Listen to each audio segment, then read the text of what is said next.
cordial saludo, soy Cristian Salas Beteta, abogado penalista, ya con 15 años en el ejercicio profesional en diversas áreas, y es un gusto formar parte de esta entrevista.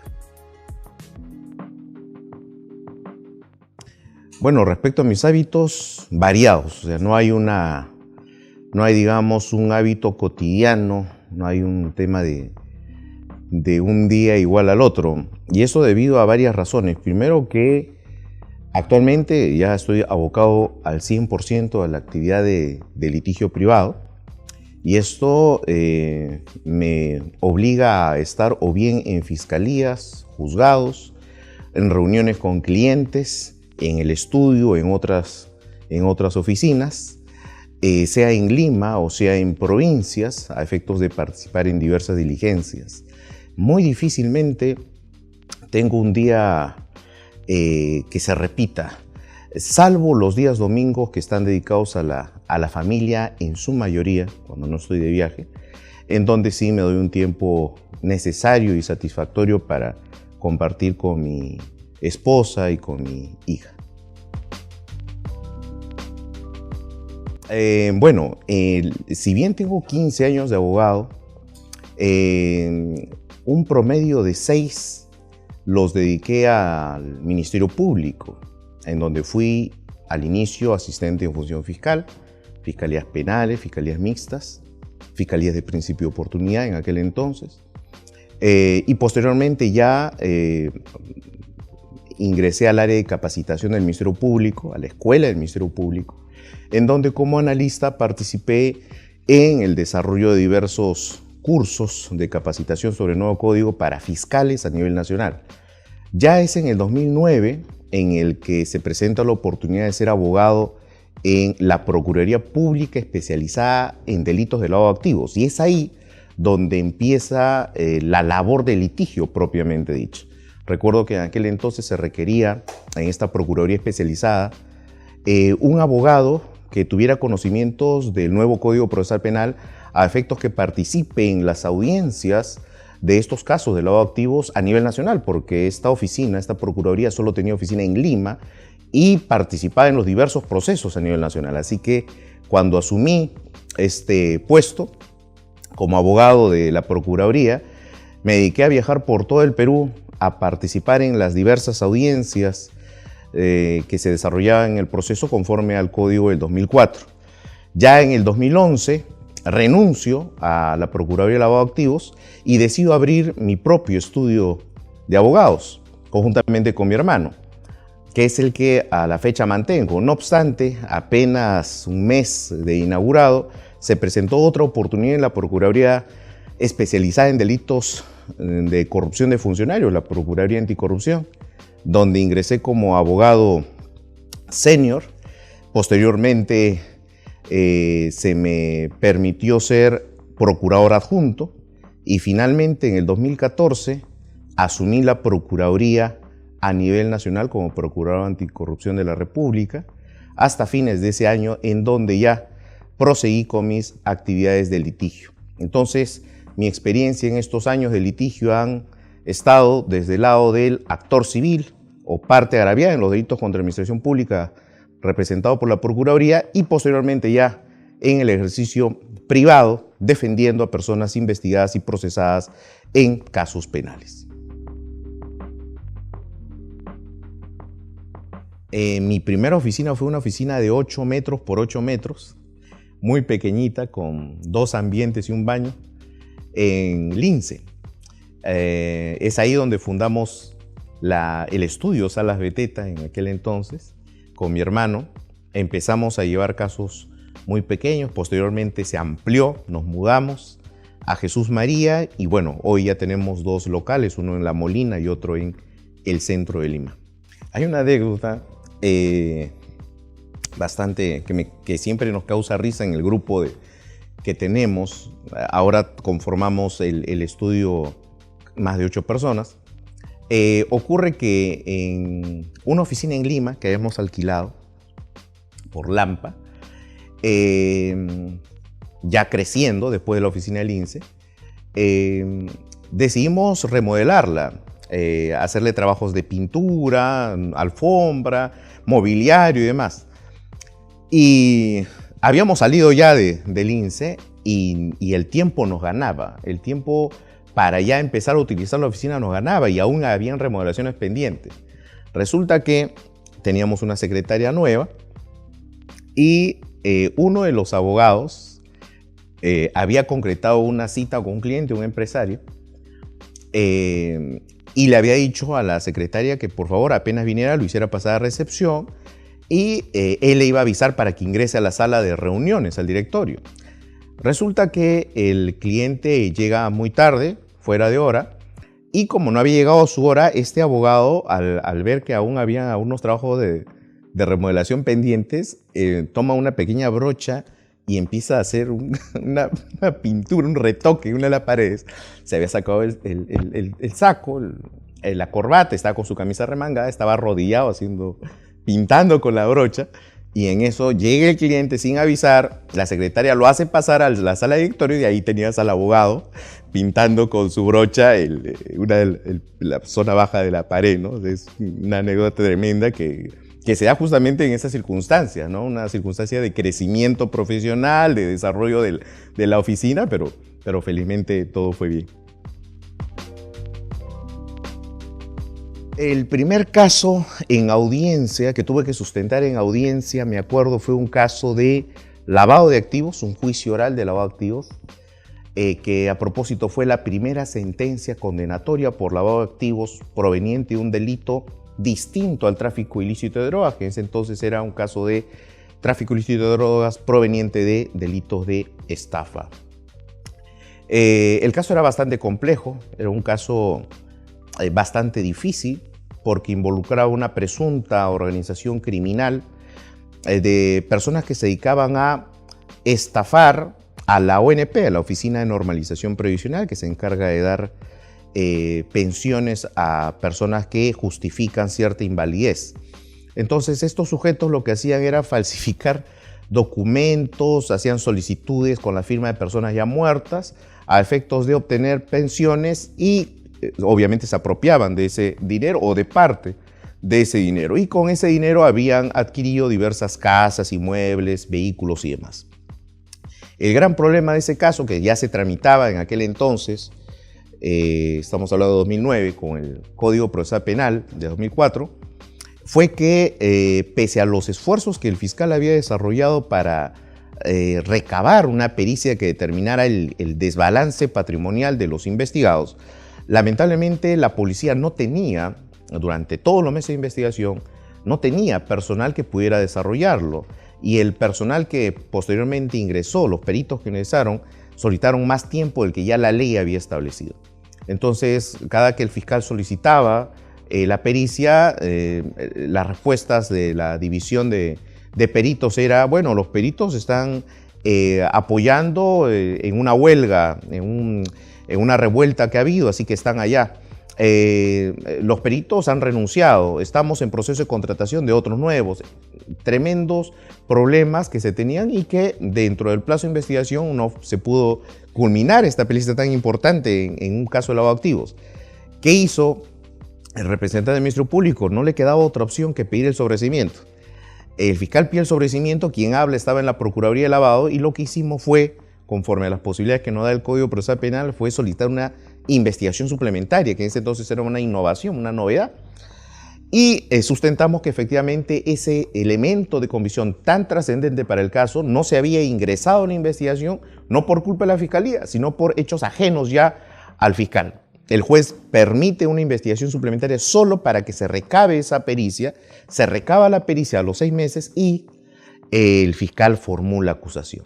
Vamos a juicio oral, y en juicio oral, cuando planteamos el alegato de apertura desde la Fiscalía, desde la Procuraduría, la respuesta de la defensa fue: solicitamos un cese, una suspensión de la audiencia porque queremos una conclusión anticipada. Habíamos armado felizmente también el caso y lo habíamos sustentado, lo habíamos presentado también al inicio de ese juicio oral, que efectivamente logramos que ni siquiera se desarrolle actuación probatoria en relación a uno de los grandes procesados, que era supuestamente el líder de esta organización, y este simplemente se rindió.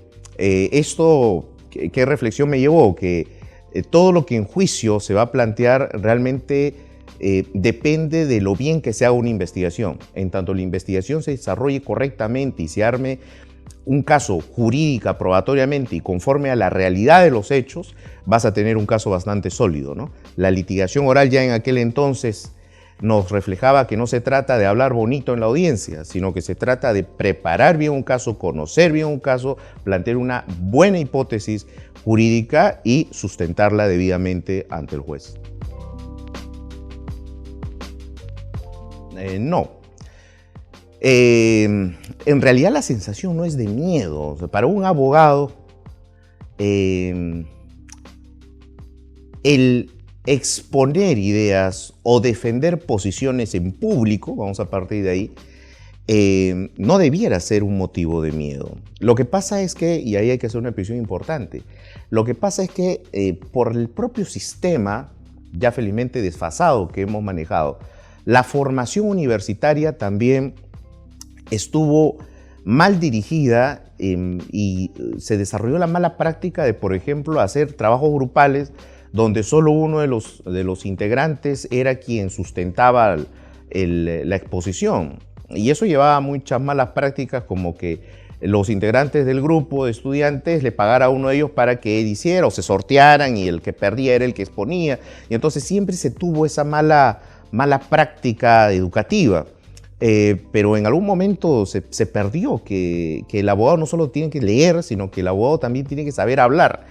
Es un tema de formación y en mi caso eso felizmente no ocurrió porque al ingresar a la universidad tuve la fortuna de desde el primer año ya empezar a practicar en un estudio jurídico llevado por un profesor de la universidad.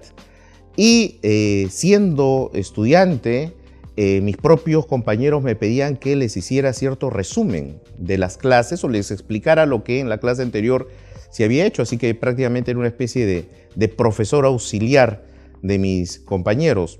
Y poco a poco fuimos moldeando esto, fuimos desarrollándolo. De modo tal que cuando llegó la ocasión de sustentar un alegato ya en el foro judicial, aparte de las capacitaciones que habíamos tenido respecto al nuevo código, litigación oral y demás, la sensación no era de miedo, y hasta ahora no es de miedo, la sensación es de adrenalina. Si tuviéramos que compararla con algo, es lo que debe sentir un competidor antes de que suene el pitazo inicial para la competencia, para iniciar la carrera, para empezar el partido de fútbol, para iniciar la competición. Esa sensación de estar preparado para algo y desear que ya comience para poder aplicar lo que uno ya ha estudiado, ya ha desarrollado, sobre lo que ya se ha entrenado y teniendo un objetivo siempre.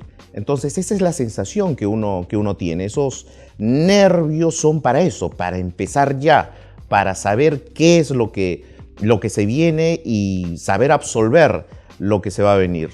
Para lo cual obviamente uno ya conoce el caso, tiene una base teórica, conoce al rival, conoce al juez, etc. Hay todo un conjunto ahí de pautas que permiten hacer un buen sustento oral de la posición que a uno le toque.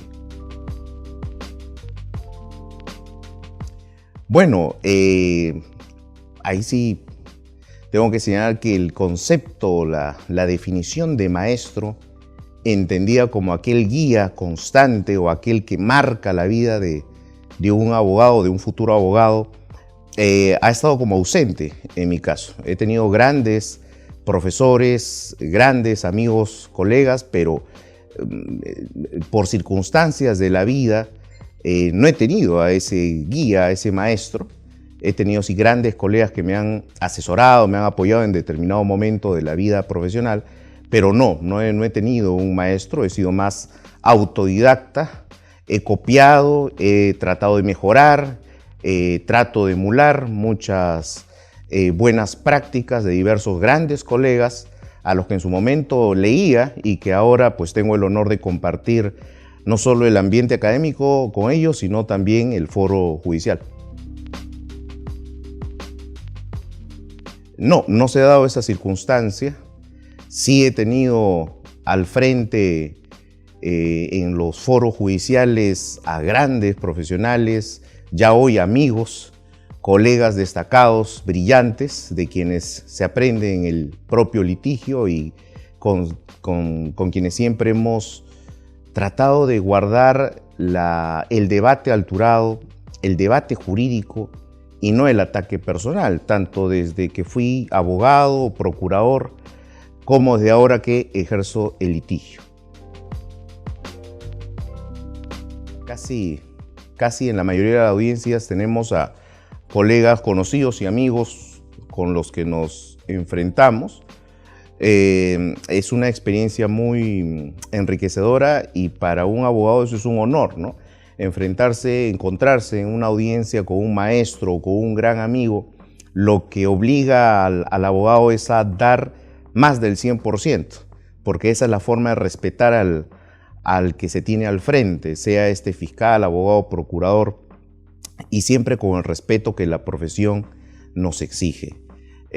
¿Alguna anécdota en el foro judicial? Bueno, varias en estos años de litigio, tanto experiencias personales como experiencias de terceros son los que nos marcan y nos enseñan, ¿no?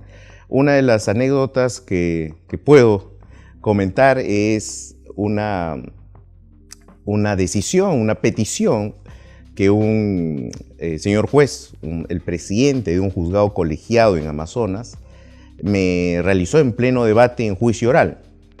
Ocurría que Fiscalía estaba desarrollando un examen a un testigo y formulaba preguntas evidentemente sugeridas, siendo la regla que se hagan preguntas abiertas a su testigo en el examen directo, y obviamente quien habla formulaba las objeciones correspondientes. El asunto era que las preguntas cerradas del representante del Ministerio Público eran tan constantes que hacían que también las objeciones sean constantes.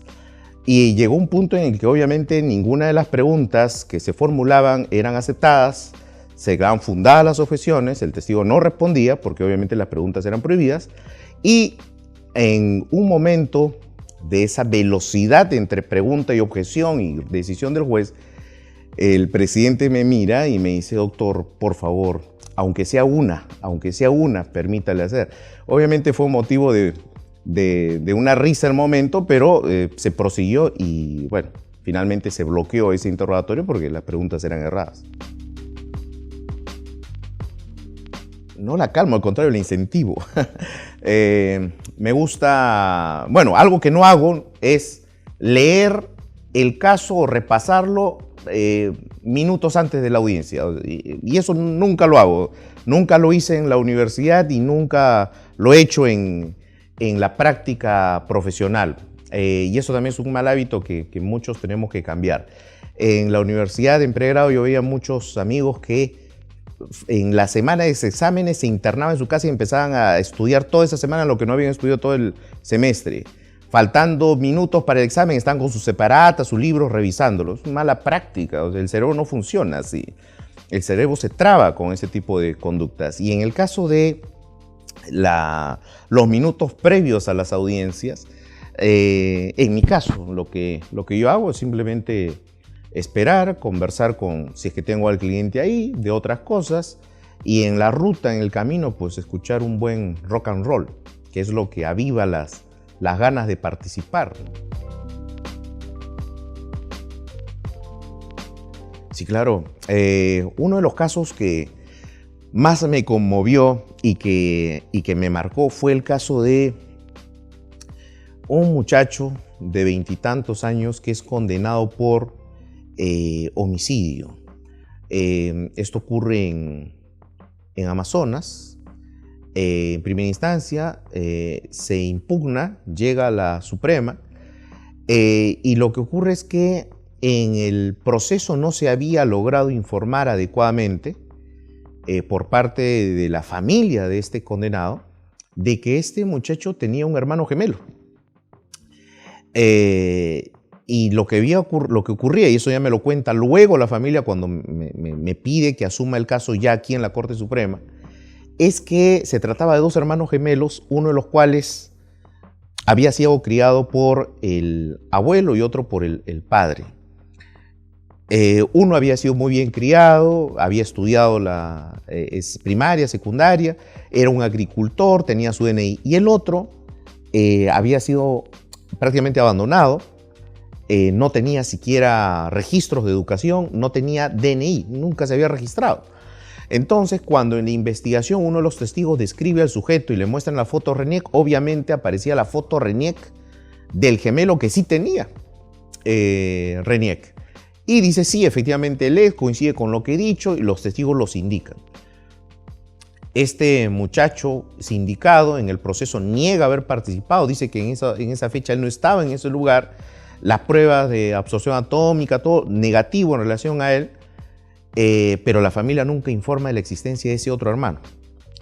Seguramente con el afán de tampoco perjudicarlo.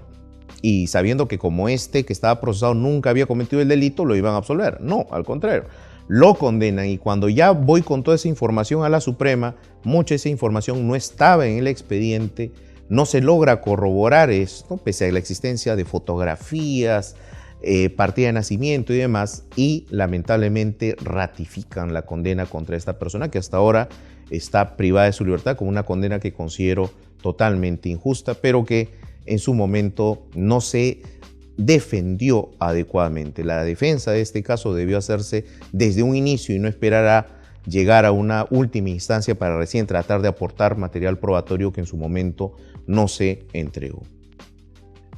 Han habido varios casos muy difíciles, hasta ahora tengo ahí varios casos interesantes, complicados, pero uno de los más duros en el sentido del gran esfuerzo que requirió participar en él fue un caso que hasta ahora sigue en trámites de larga data del 2013, yo lo asumo ya el caso en juicio oral, es el caso del asesinato del ex vicepresidente regional de Amazonas, Augusto Wong.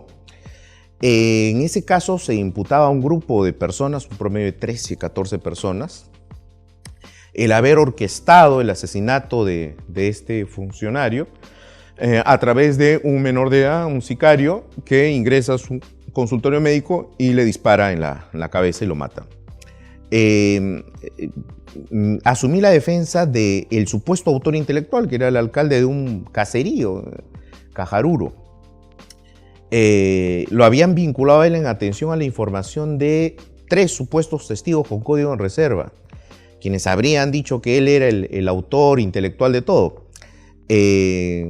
Cuando asumo el caso, veo que el alcalde se mantenía preso, una prisión preventiva injusta, que el ministro de aquel entonces, incluso desde Amazonas, los había traído en un vuelo charter a Lima solo para hacer una presentación de la supuesta banda criminal y luego los había retornado con las mismas. Habían estado 3 días sin comer, una serie de abusos tremendos se habían dado en ese caso.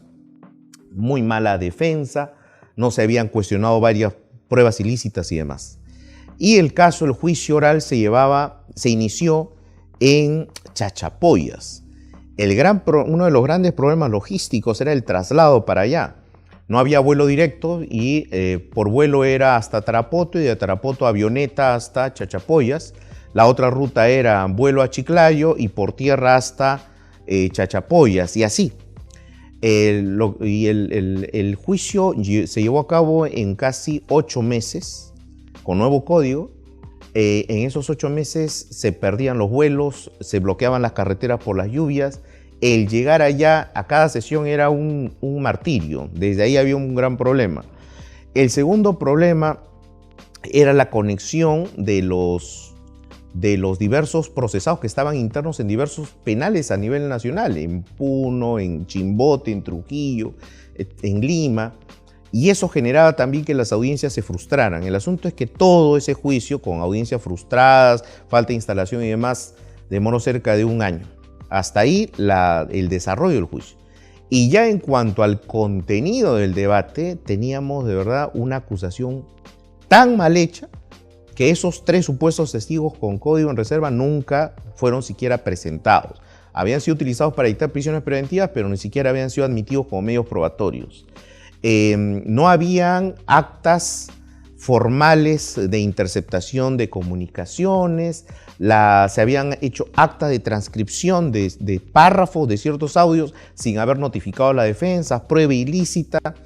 Y el debate en ese juicio fue bastante interesante porque se logró ganar el juicio en esa primera instancia en atención a prueba, a acusación genérica, afectación al principio de imputación necesaria, ausencia de vinculación de las conductas genéricas con los hechos y prueba ilícita. Fueron los pilares para que al final de ese año de juicio, de los 14 se absolvieran a 10.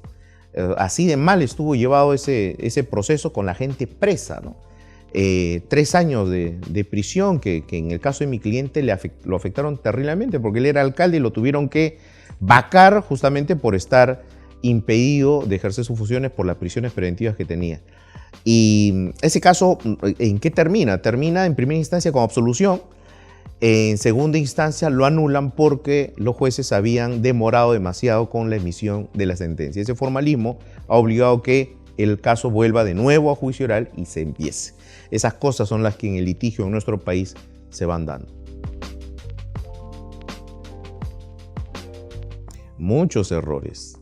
El que casi todo abogado joven comete es el de tratar de ingresar en un alegato todo lo que tiene el caso. No, ese es un tremendo error. ¿Por qué? Primero porque las audiencias no te soportan, no te aguantan alegatos extensos. Segundo, porque las audiencias cada una tiene una finalidad distinta. El contenido de un alegato de una tutela de derechos no es el mismo contenido de una excepción de improcedencia de acción.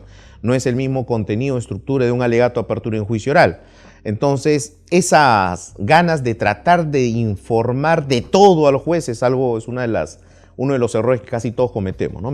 Tratar de meter todo en el alegato. Segundo, no es tampoco bueno dar toda la información que uno tiene para sustentar su posición, porque adelantas o das a conocer de primera mano todas tus armas o todos los argumentos que tienes. No, hay que guardarse cierta información porque siempre va a haber una réplica, va a haber una dúplica y siempre es bueno tener ahí datos pensando en lo que la otra parte va a indicar en contra de tu alegato, que es lo que, según el método de Tolmin, se denomina el adelanto de refutaciones, ¿no? Que toda argumentación debe tener a efectos de no develar de primera mano en un primer momento todas las armas o los insumos que uno tiene para defender su posición. Sí, dependiendo del caso. No es lo mismo trabajar, estudiar y preparar una estrategia en un caso común, un caso simple, que un caso especial o complejo, un caso de homicidio, que un caso de lavado de activos o colusión de alta escala. No es lo mismo. Un caso contra una persona común y corriente o un caso contra alto funcionario. No, cada caso requiere de cierto tipo de metodología de estudio, preparación y definición de estrategia diferente, ¿no? En los casos comunes, el estudio es casi directo, particular. Lo primero es el orden, ordenar la documentación, tener copia de toda la carpeta o el expediente y ordenarla. Descartar datos que realmente no van a servir de nada. La mayor parte papelería que tiene un expediente son notificaciones. Si no hay cuestionamiento de la notificación, descartar y separar notificaciones, separar actas inoficiosas y quedarte con lo que se va a utilizar realmente y lo que va a ser relevante para la preparación, el estudio del caso. Luego del orden, que es lo primero, uno de mis asistentes lo que hace es hacer una cronología de toda la actividad de investigación, la actividad probatoria, analizamos el hecho y posteriormente se hace un control formal. O sea, vemos si efectivamente el plazo se viene respetando, vemos si los actos de investigación, las actas se han levantado bien, los procedimientos se han seguido o no, para ver si por ahí cabe una tutela de derechos. Luego ya viene el análisis del hecho y la subsunción del hecho al tipo penal que se plantea, para ver si cabe una excepción y demás datos de forma. El último momento para definir la estrategia es el análisis de fondo. Eso es lo último. Primero forma y luego fondo. Un trato similar le damos a los casos complejos, pero en los casos complejos sí necesitamos sí o sí del tratamiento y trabajo en conjunto. Tenemos que trabajar ahí con un equipo. Entonces tengo un especialista, si es que estoy ante un caso de contrataciones con el Estado, tengo un especialista en proceso administrativo, en procedimiento administrativo, en contrataciones con el Estado. Si vemos un tema que vincula patrimonio o algo, tenemos un contador y entonces es un trabajo ya en equipo multidisciplinario que nos permite tener una visión técnica y completa del caso, ¿no? Siempre obviamente desde la perspectiva de la finalidad del proceso penal. No es lo mismo asumir o ejercer o aplicar una estrategia de investigación en un procedimiento disciplinario, un procedimiento de Contraloría, un procedimiento de control interno, que un procedimiento de investigación penal. Son concepciones diferentes. En uno, de pronto, corresponde dar toda la información que uno tiene para hacer un descargo. En otro, muchas veces es mejor guardar silencio. Eso depende del caso en concreto. Pero una de las pautas que siempre tengo en cuenta es orden y metodología a efectos de tener el panorama completo y las cosas muy claras.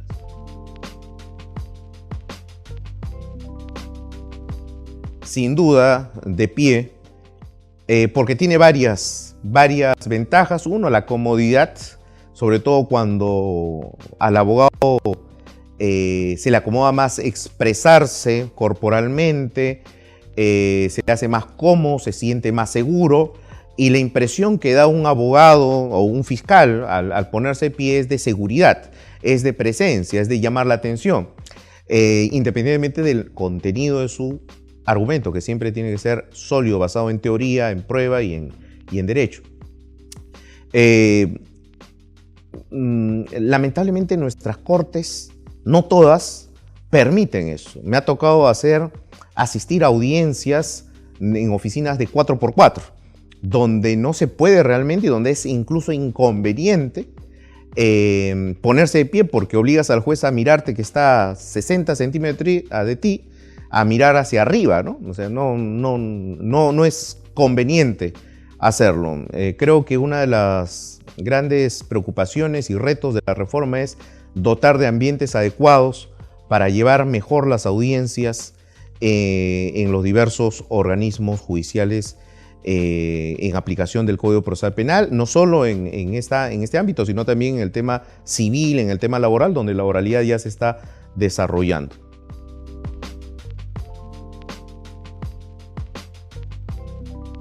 La respuesta es no. Realmente la profesión de la abogacía se me presentó en mi caso de casualidad. Quien habla en mi familia, tanto mi familia paterna como materna, he sido el primer profesional de la familia. Vengo de un origen bastante humilde, en donde siquiera a los 15, 16 años pensar en una educación universitaria era casi soñar. Y ocurre que me gustaba mucho el fútbol, yo estaba más vinculado con el tema deportivo, y terminado el colegio, mis padres me dicen: vas a estudiar en la universidad y te hemos inscrito en un centro preuniversitario. Bueno, en este centro preuniversitario lo primero que descarté fueron las matemáticas. No iban conmigo las matemáticas. Y ahí descubrí que efectivamente lo mío serían las letras. Avanzado ya el ciclo preuniversitario en la Universidad San Juan Bautista, se nos clasificó y se nos obligó obviamente a plantear a qué carrera íbamos a postular. Por descarte, no era medicina, no era ingeniería, no era ciencias de la comunicación, era derecho. Y así ingresé a derecho, tuve la suerte de ingresar en el primer puesto. Eso me hizo acreedor a una beca integral, estudié gratis los 6 años de carrera. Obviamente tenía que defender un un nivel de notas bastante alto. Y realmente mi vinculación con el derecho se da ya en la carrera. O sea, me enamoré de esta hermosa profesión en la carrera, ya estudiándola. Desde los estudios más básicos, generales y los de especialización. Fue ahí donde pude entender, pude ver la necesidad, la utilidad, la pasión que involucra el derecho, y eso se fue reforzando más con el hecho de que desde el primer año yo ya estaba no solo estudiando, sino que un profesor me llevó a hacer prácticas profesionales en su estudio jurídico, y obviamente ahí entendí la relación entre teoría y práctica, y desde ahí no paró mi relación con esta hermosa y apasionante profesión. Al inicio lo que me llamaba mucho la atención era el derecho comercial, por el orden que le encontraba a toda su sistemática, pero por un tema laboral ingreso a la fiscalía a los 21 años de edad, y al estar ya en el Ministerio Público me vinculo estrechamente con el derecho penal. Tenía la necesidad de estudiar más sobre derecho penal, y es ahí donde empieza a surgir también otro nivel de pasión y vinculación, ahora ya con una especialización que era el derecho penal. Y desde ahí en adelante ya me convierto en un autodidacta y empiezo desde muy joven a asistir a seminarios, capacitaciones, diplomados que en su momento eran para abogados. Me tenían ahí como un estudiante de derecho más. Y desde ahí la especialización en materia penal y procesal penal en el contexto de esta reforma procesal penal nos sirvió de mucho. Es ahí donde ya tengo contacto con los grandes referentes de la reforma procesal penal y con quienes pues ahora tengo la dicha y el honor de compartir en foros académicos y foros judiciales.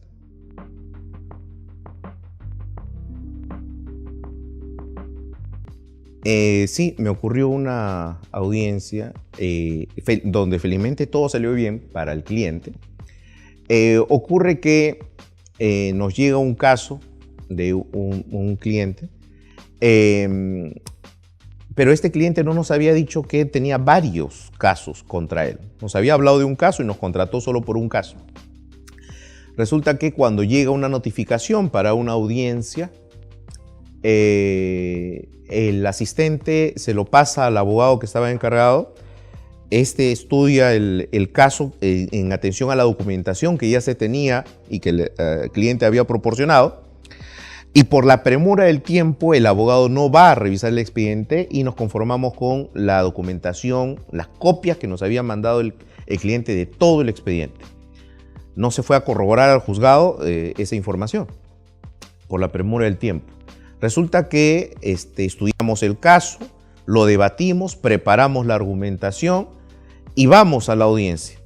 Cuando vamos a la audiencia, nos toca sustentar la impugnación y veíamos que el fiscal revisaba y revisaba la carpeta, el expediente, las copias que él tenía, las revisaba. El juez también volteaba las hojas y en un momento dado nos dice: doctor, ¿pero en qué fojas está eso? Citamos las fojas en atención a las copias que teníamos y no coincidían con las que tenía ni el fiscal ni el juez. Y cuando el fiscal pregunta: ¿pero ese es el expediente número tal? Nosotros vemos nuestras copias y no era el expediente. O sea, el cliente nos había dado el caso del expediente A y la citación que le había llegado era del expediente B. Felizmente, y con eso se logró salvar la situación, los casos eran sobre lo mismo, eran casos de declaración falsa en procedimiento administrativo. La estructura de la defensa era la misma, solo que el expediente y los elementos, los documentos eran distintos. Esa circunstancia la pudimos salvar en el momento y felizmente se logró que se cerrara ese caso. Una anécdota, en el periodo en el que ejercí docencia universitaria, que lamentablemente no lo puedo continuar por un tema de tiempos, es que en una simulación de audiencia de un juicio oral de un caso de feminicidio, uno de los participantes se tomó muy a pecho el rol de testigo que venía desarrollando y empezó a llorar. Y bueno, al inicio pues pensamos que era parte de la actuación, parte del desarrollo de lo que se había coordinado en su grupo, pero luego ya era más difícil, poco a poco se ve más difícil calmarlo. Y bueno, finalmente ello no pasó a mayores, pero se asumió, se metió tanto en el rol, en el papel de testigo afectado, que generó cierto desorden al momento del ejercicio, pero felizmente no pasó a mayores. Otra anécdota ya ahora en el foro judicial es el tema de las medallas, ¿no? Creo que a todos los abogados litigantes nos pasa eso, el olvido de la medalla para la diligencia, y eso finalmente depende de cómo uno lo exponga ante el juez y también de qué tipo de juez tiene uno al frente. Si es un juez comprensivo, perfectamente lo puede entender, pero si es un juez ya muy ritualista o si ya son varias veces la que el abogado no lleva la medalla, pues eso te puede generar ciertos problemas, ¿no? En mi caso, felizmente, le expliqué al juez que había dejado la medalla en Lima, la audiencia era en provincia y que obviamente no podía retornar para recogerla.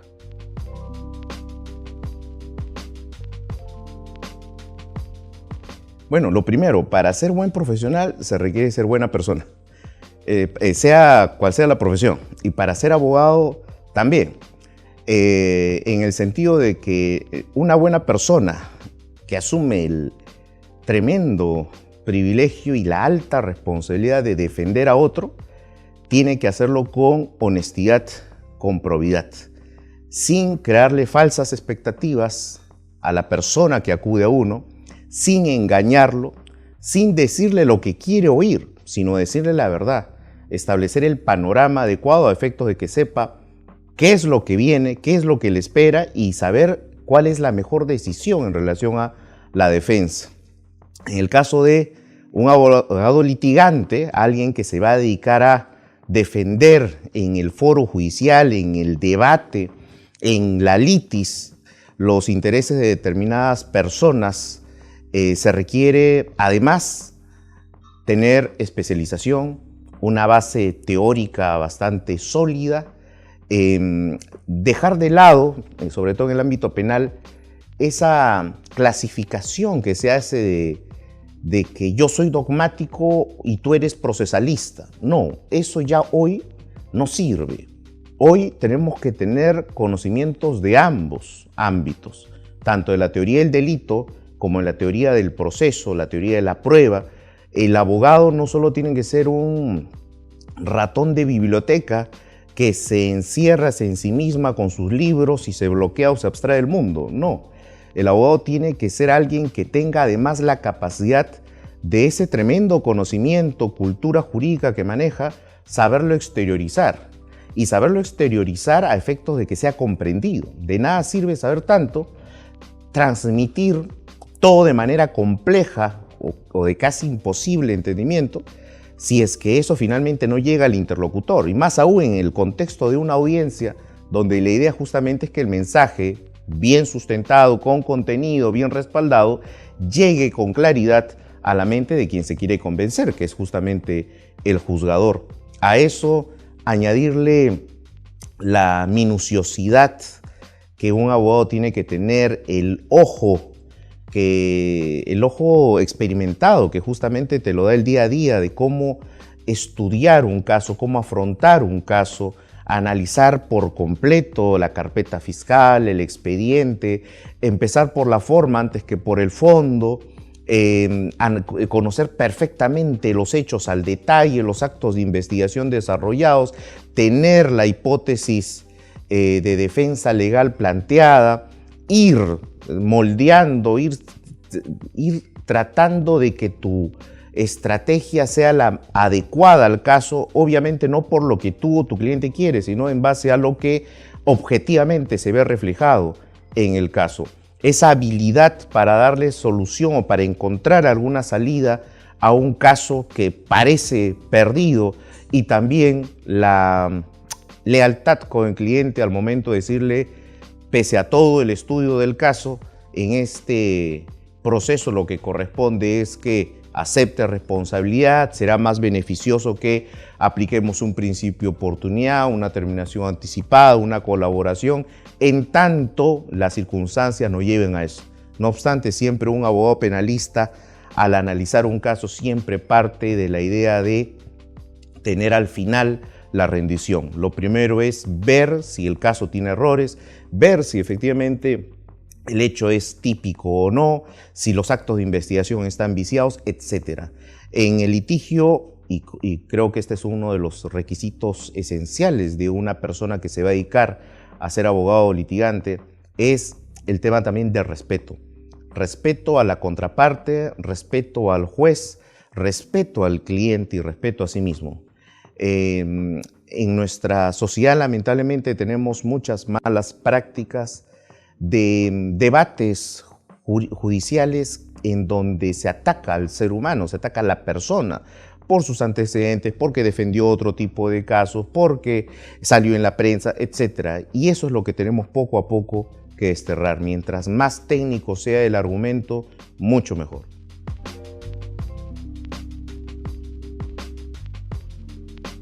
El asunto es cómo definimos al culpable o el responsable de un delito. La Constitución es clara, ¿no?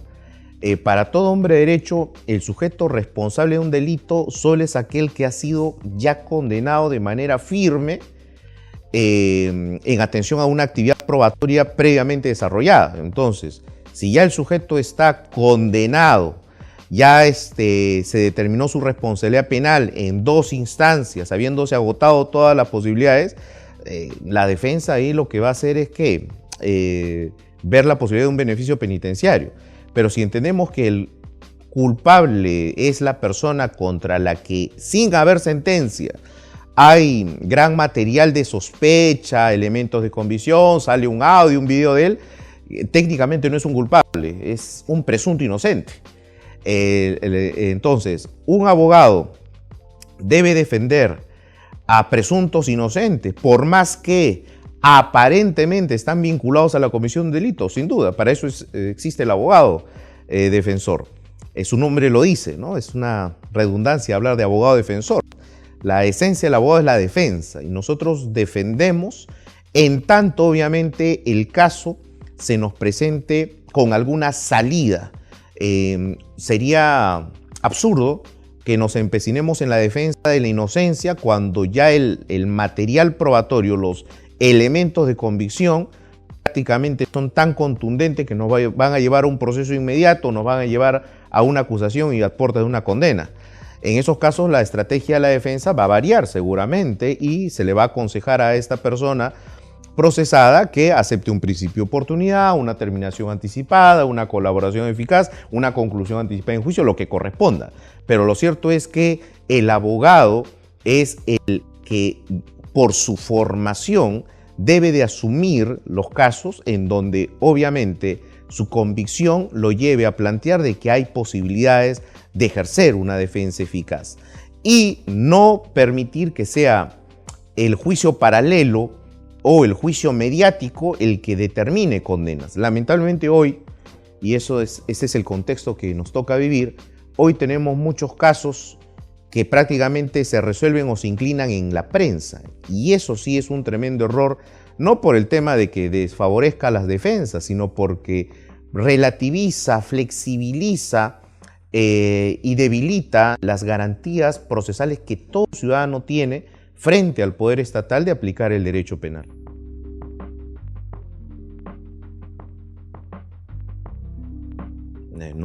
Claro, el hecho de que tu padre, tu hijo, tú mismo esté siendo investigado, procesado y que ejerzas la defensa de personas allegadas a ti, no solo no está prohibido, sino que implica para el abogado un tremendo reto. ¿Por qué? Porque es ahí donde se va a ver el talante del abogado, su nivel de profesionalismo, al no mezclar aspectos subjetivos con lo que técnicamente se ha obligado a sustentar en el caso. Es un reto tremendo, no me ha tocado hacerlo, sí conozco a muchos brillantes colegas que lo han hecho, pero que por su propia experiencia indican que es sin duda una de las circunstancias más difíciles de asumir, sin mezclar el aspecto subjetivo, sin tratar de perder la objetividad en su propio análisis y estudio del caso, ¿no?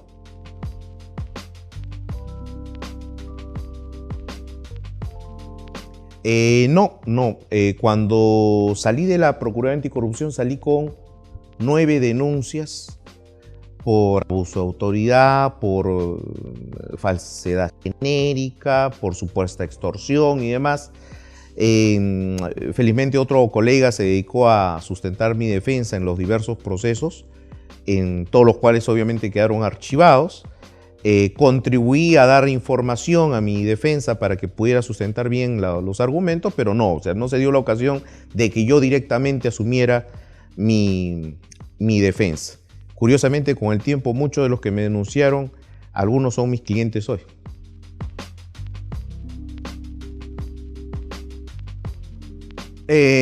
Bueno, hay varios. La profesión del derecho nos obliga a no solo dedicarnos al estudio, a la lectura tan satisfactoria de nuestra carrera, sino también a tener un universo más amplio, a tener una visión general del entorno. Si bien una de las reglas en formación académica de un futuro abogado es analiza todo el mundo desde la visión del derecho, es también bueno ver con otros ojos el mundo. Y en literatura tenemos muy buenos libros. Me encanta uno, que es El Halcón Maltés. Es una novela policíaca bastante oscura que desarrolla actos de investigación frente a un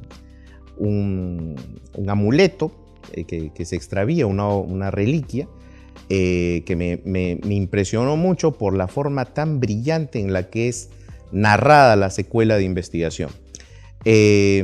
Otro que ya se va inclinando al derecho es La historia de la corrupción en el Perú, de Alfonso Quirós. Nos permite tener una visión sin duda vinculada al derecho, pero una visión realista, una visión de nuestra sociedad.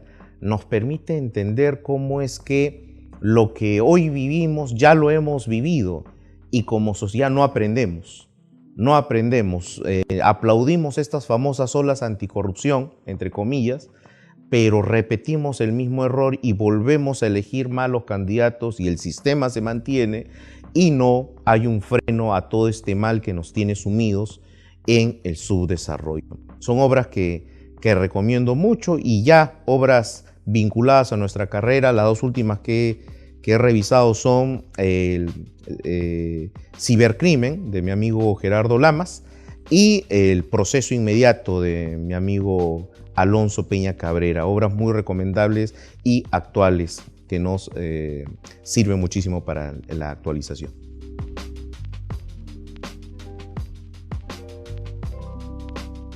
La libertad amplia, en una definición amplia, como uno de los derechos que están en la cúspide de la defensa que un Estado y sociedad debe de hacer. Después del derecho a la vida está la libertad. Libertad y vida son dos conceptos que van de la mano.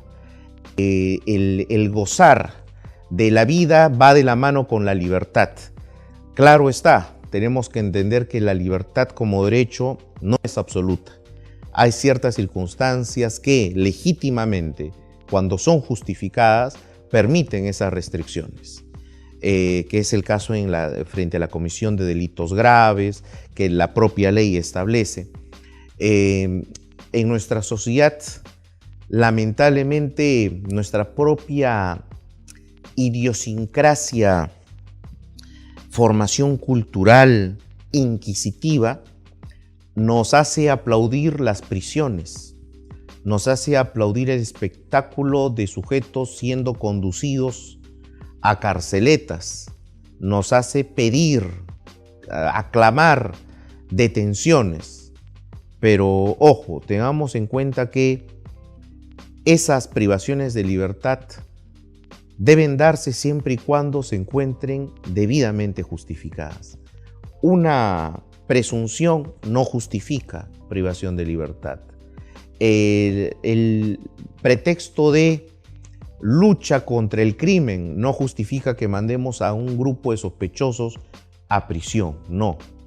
La presión mediática no puede justificar que un juez dicte prisión porque luego no quiere ver su cara en un medio de comunicación, porque no quiere que luego el órgano de control interno le abra un proceso disciplinario. No, tenemos que defender la libertad entendiendo que esta, para que sea afectada en un proceso penal, tiene que cumplir con ciertos estándares y niveles altísimos de exigencia. La defensa del derecho a la libertad ha costado siglos, costado sangre, vidas humanas, sacrificios tremendos, y hoy en que gozamos de un Estado democrático de derecho tenemos que seguir defendiéndola. No podemos aceptar que se pisotee, que se afecte indebidamente.